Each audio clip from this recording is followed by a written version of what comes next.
Glória a Deus. Meu querido, abra a sua Bíblia em 1 Coríntios.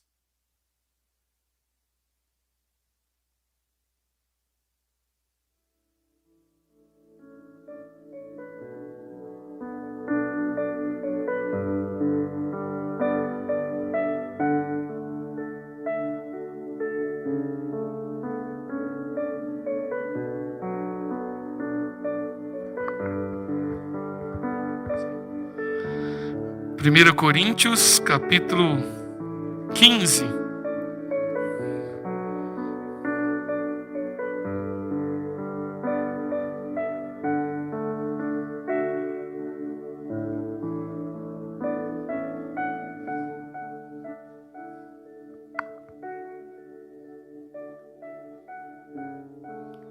Nós leremos de 1 a 11.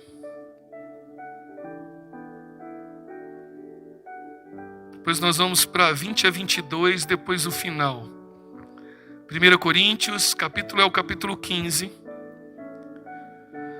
De 1 a 11, diz assim: Irmãos, quero lembrá-los do evangelho que preguei a vocês, o qual vocês receberam e no qual estão firmes. Por meio deste evangelho, vocês são salvos, desde que se apeguem firmemente à palavra que preguei. Caso contrário, vocês têm crido em vão. Pois o que primeiramente lhes transmiti foi o que recebi, que Cristo morreu pelos nossos pecados, segundo as Escrituras, foi sepultado e ressuscitou no terceiro dia, segundo as Escrituras, e apareceu a Pedro, e depois aos 12. Depois disso apareceu a mais de 500 irmãos de uma só vez, e a maioria dos quais ainda vive, embora alguns já tenham adormecido. Depois apareceu a Tiago e então todos os apóstolos. Depois destes apareceu também a mim, como um que nasceu fora do tempo, pois sou o menor dos apóstolos e nem sequer mereço ser chamado apóstolo, porque persegui a igreja de Deus. Mas pela graça de Deus sou o que sou. E sua graça para comigo não foi inútil, antes trabalhei mais do que todos eles, contudo não eu, mas a graça de Deus comigo. Portanto, quer tenha sido eu, quer tenha sido eles, é isso que pregamos e é nisso que vocês creram. Versículo 20. Mas de fato, Cristo ressuscitou dentre os mortos, sendo ele a primícia entre aqueles que dormiram. Visto que a morte veio por meio de um só homem, também a ressurreição dos mortos veio por meio de um só homem, pois da mesma forma em que Adão todos morreram, em Cristo todos serão vivificados. Agora no final, meu querido, versículo 54.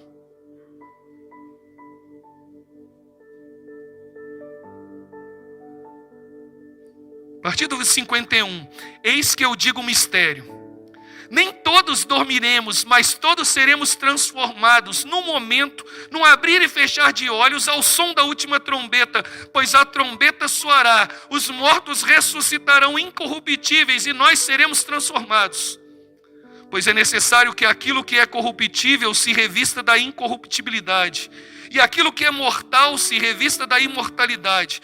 Quando, porém, o que é corruptível se revestir da incorruptibilidade e o que é mortal da imortalidade, então cumprirá a palavra que está escrito: a morte foi destruída pela vitória. Onde está, ó morte, a sua vitória? Onde está, ó morte, o seu aguilhão? O aguilhão da morte é o pecado e a força do pecado é a lei. Mas graças a Deus que nos dá a vitória por meio de nosso Senhor Jesus Cristo. Portanto, meus amados irmãos, mantenham-se firmes e que nada os abale. Sejam sempre dedicados à obra do Senhor, pois vocês sabem que no Senhor o trabalho de vocês não será inútil. Amém? Baixe sua cabeça. Pai, graças te damos por essa manhã. Paulo começa dizendo ao Pai que essa certeza e essa firmeza que nós precisamos ter em nosso coração. Por isso, ó Pai, nessa manhã, que o Senhor abra o nosso entendimento. Prepara, ó Pai, o nosso espírito. Pai, Senhor Deus, para ouvir a Tua palavra e entender. Porque nós precisamos nos preparar para os últimos dias. Porque, ó Pai, nós como igreja precisamos nos colocar, ó Pai, firmemente naquilo que cremos. Assim como o Senhor falou comigo, ó Pai, nesses dias, preparando essa série, que o Senhor fala à tua igreja, para que ela, ó Pai, possa compreender que nós aqui somos forasteiros e peregrinos. A nossa prata é uma pátria celestial. Em nome de Jesus, ó Pai. Esse é o meu desejo, essa é a minha oração.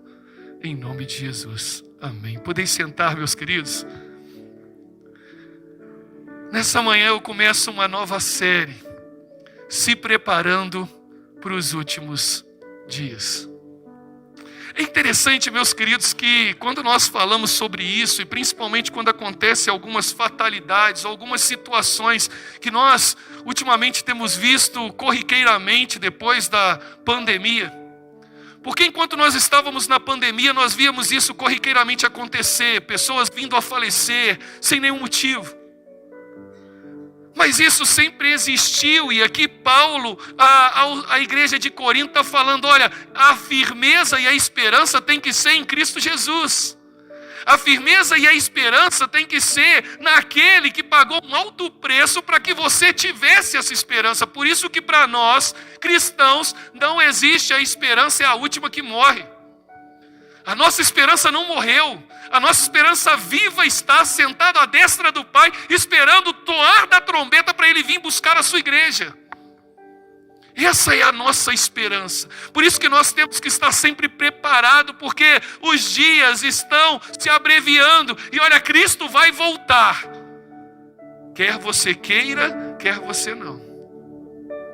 E por isso, meu querido, que nesses dias e nesses meses que Deus tem falado ao meu coração, através dos estudos que eu tenho feito, é que muitas das vezes nós nos perdemos nesse viver neste mundo. As nossas esperanças e expectativas começaram a se enraizar nessa terra. E talvez você tenha visto isso tão corriqueiramente, porque as nossas conversas é em torno disso. Nós começamos a nos preocupar com a política, com o governo, com o nosso Brasil, com as situações que estão acontecendo, com questões de emprego, com questões de saúde. Tudo isso começa a trazer uma ansiedade no nosso coração. Tudo isso começa então a contaminar o nosso coração e a gente começa a ficar angustiado e a gente não sabe por quê, porque os nossos olhos estão nessa terra. E o que mais me chama a atenção, e eu tenho certeza que você já, se não assistiu, teve curiosidade de assistir um filme chamado Não Olhe para o Alto, ou Não Olhe para Cima. Olha que interessante. Olha como a coisa é sutil. Olha, está dizendo para você assim, olha, não olhe para cima. E Paulo está em contrapartida dizendo, meu querido, a nossa esperança está no céu, olhando para cima. E nós, às vezes, achamos o máximo. Meu querido, como pai, eu falo, às vezes nossas preocupações é um bom emprego, uma boa escola para o meu filho, tendo um alimento, tendo o melhor para o meu filho. E aí eu esqueço que o melhor para o meu filho é a palavra de Deus no coração dele, para que ele não possa pecar contra o Senhor. Meu querido, nós precisamos ter essa compreensão, porque como disse, a morte é real. A morte é para todos nós. Isso é uma fatalidade que nós vimos aqui por causa do primeiro Adão. O pecado entrou no mundo. E o salário do pecado é a morte. Mas o versículo não continua aí. Mas o dom gratuito de Deus é a vida eterna. O dom gratuito de Deus é o que João declara como o verbo encarnado. Jesus sendo resposta para cada um de nós. É interessante porque a morte na Bíblia, meu querido, traz uma conotação no Antigo Testamento que é o rei de todos os temores. Traz um terror e é o último inimigo a ser vencido. Ela traz dor, ela traz sofrimento, ela causa angústia. E o que é mais interessante é que a morte traz um sinal de igualdade. Nossos olhos podem se perder no cotidiano da vida, nós podemos criar expectativas até grandiosas para aqueles, mas na morte tudo se iguala. Na morte, meu querido, a equação da vida é igualdade. Ela bate à porta dos grandes, dos pequenos, dos ricos, dos pobres, dos intelectuais, dos indoutos, dos velhos, das crianças. Ninguém escapa. Ninguém consegue se esconder à vista dessa perturbadora. Mas o que mais chama a atenção é que Apocalipse 13:8 diz que a morte de Cristo Jesus foi planejada na eternidade. Antes que eu e você viesse ao mundo, Deus já tinha planejado a solução da possibilidade do pecado entrar. E é por isso, meu querido, que eu falo, Deus não é pego de surpresa. Jesus não é a segunda opção. Jesus sempre foi a primeira e única opção que resolve todos os problemas. A gente não precisa tirar isso do nosso coração. É por isso, meu querido, que em 1 Coríntios nós lemos aí no início: pois o que primeiramente lhe transmiti foi que recebi, que Cristo morreu pelos nossos pecados, segundo as Escrituras, foi sepultado e ressuscitou ao terceiro dia. Essa é a esperança que tem que arder no nosso coração. Então eu não tenho que deixar de olhar para cima, não. Os meus olhos são fitos em Cristo Jesus. Foi isso que Isaías viu, foi isso que Estevão viu, os céus abertos, vendo a glória de Deus. Nós acabamos de cantar, olha, eu quero ver a glória de Deus.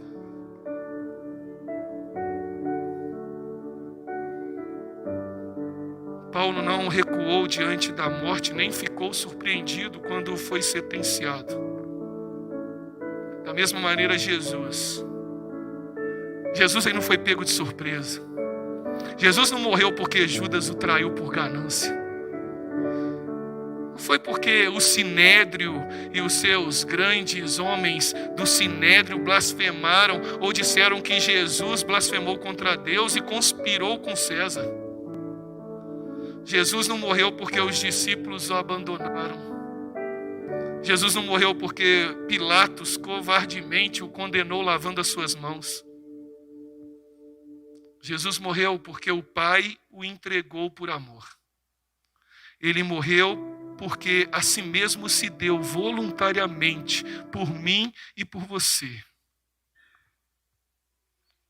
Ele morreu, meu querido, para pôr o fim no poder da morte.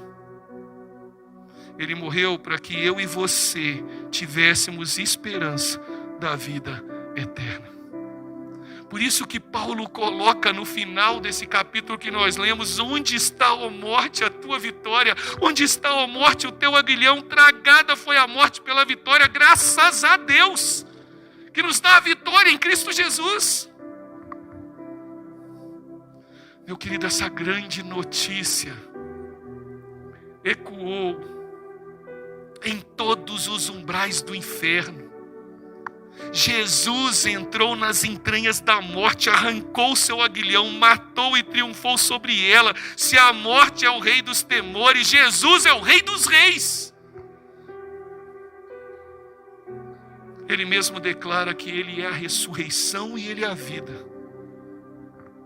Por isso, meu querido, a morte não tem a última palavra. A morte se assusta quando alguém que tem Cristo em seu coração morre. Por isso que aqueles que estão em Cristo, morrer é deixar o corpo e habitar com o Senhor. Paulo declara isso em Filipenses 1:21, morrer é lucro. Morrer é incomparavelmente melhor, porque os nossos olhos não estão fitos nessa terra, não é essa terra que me prende. Paulo coloca aqui uma adequada canção no final desse texto. Mas graças a Deus, que me dá a vitória por meio do nosso Senhor Jesus Cristo. Por isso, meu querido, se preparar para os últimos dias é olhar para o alto, é olhar para Jesus. Primeira coisa que o texto me traz é que a ressurreição de Cristo é a doutrina central da nossa esperança. Porque Paulo mesmo fala, olha, se Jesus não ressuscitou, em vão é a sua fé. Inútil é crer, não é crer na morte, mas é crer na ressurreição, não é crer no poder que a morte tinha sobre Jesus, não, meu querido, é o poder que Jesus tinha sobre a morte. Essa é a esperança, é essa coisa que tem que arder no nosso coração ali na cruz do Calvário. A justiça e a paz se beijaram. Ali Deus puniu os nossos pecados em seu próprio Filho. Ele lançou sobre ele a iniquidade de todos nós. Agradou o Pai em moê-lo na cruz.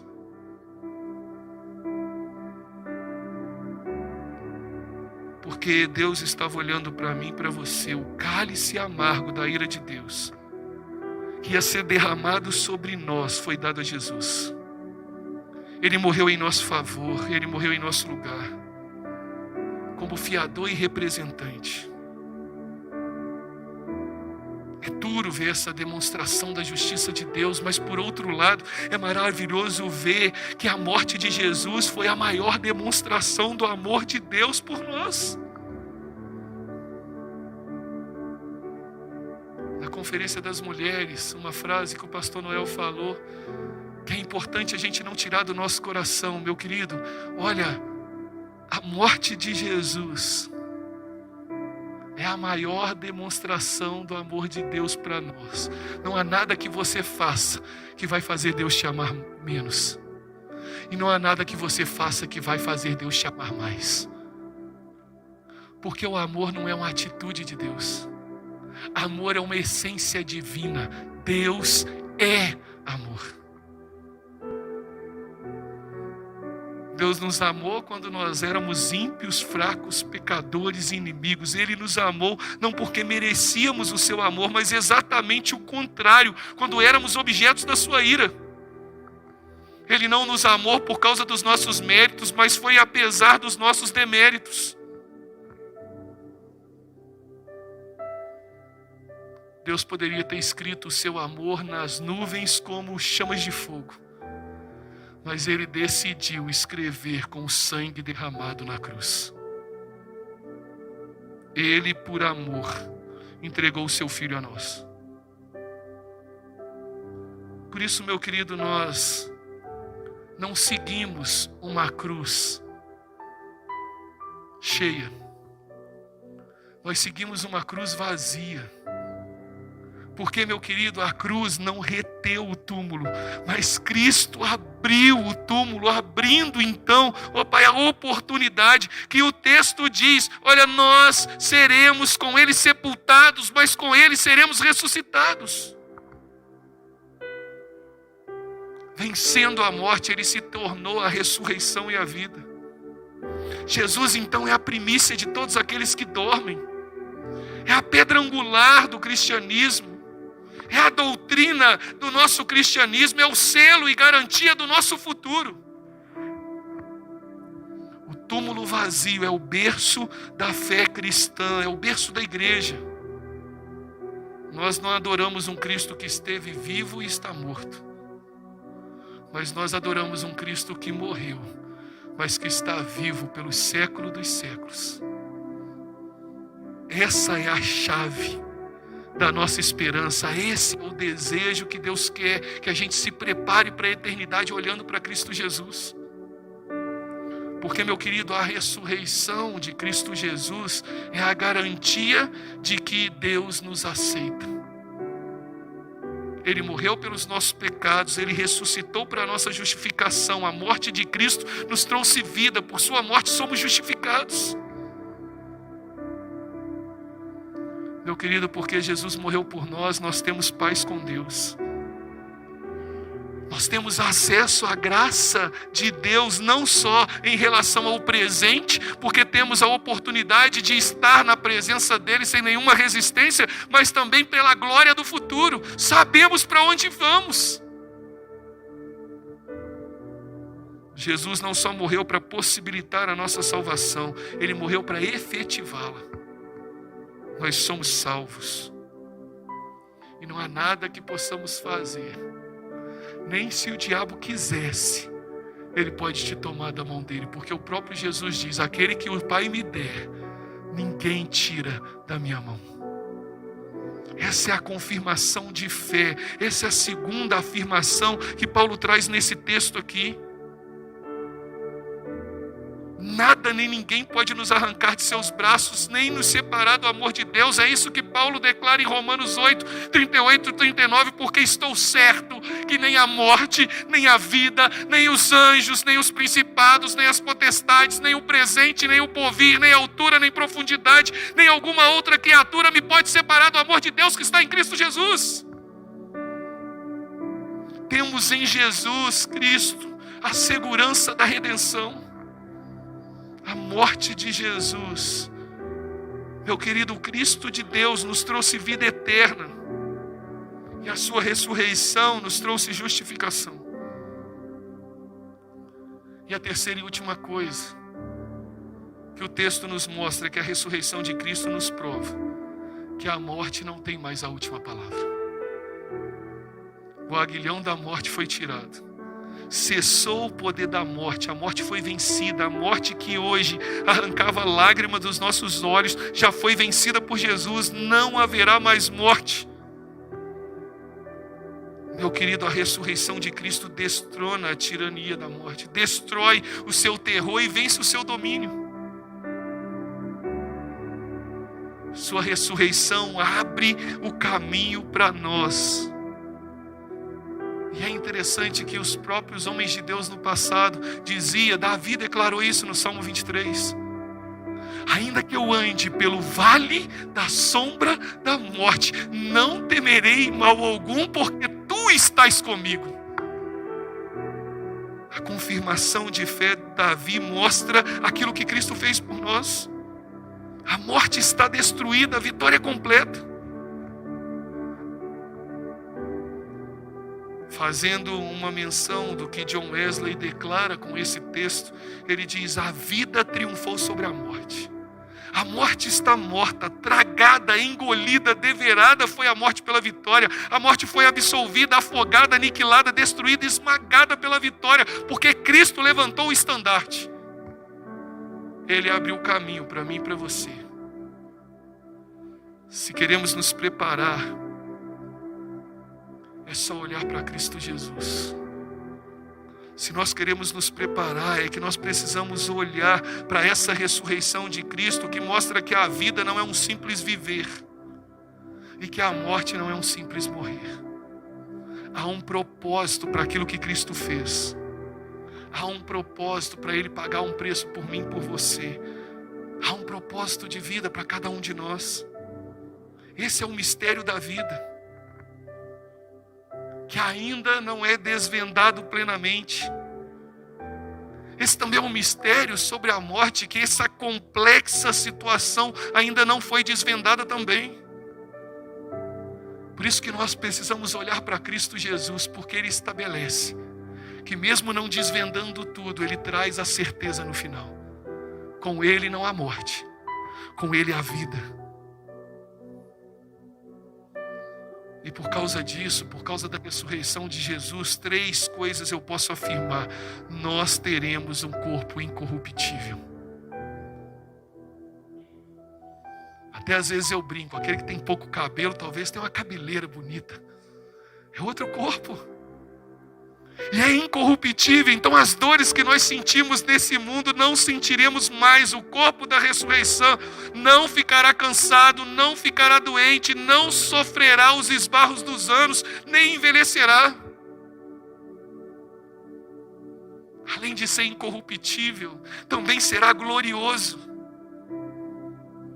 Prova disso foi o que nós podemos contemplar com a narração de, olha, os discípulos encontrando com Jesus no Monte da Transfiguração.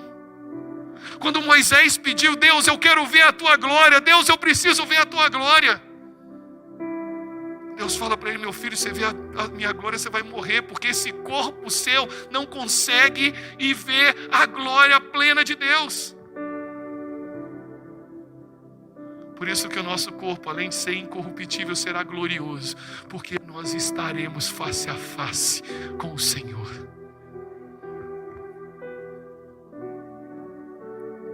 Também será um corpo poderoso, porque, meu querido, o corpo da humilhação, das fraquezas, olha, onde a força perde, onde o poder se perde, Jesus então mostrando que ele entra numa casa de porta fechada sem precisar abrir a porta.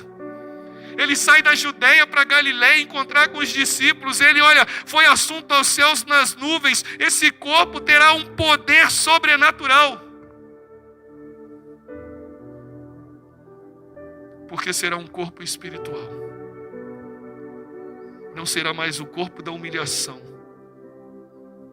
porque enquanto nós estamos aqui, a carne milita contra o espírito e o espírito contra a carne. Mas um dia nosso corpo ressurreto não terá mais essa tensão. Será um corpo completamente governado pelo Espírito Santo de Deus. Por isso, meu querido, se preparar para os últimos dias é olhar para o alto, para o autor e consumador da nossa fé. É olhar para Jesus, é olhar o que está reservado para nós, porque não tem mais morte, não tem mais agalhão.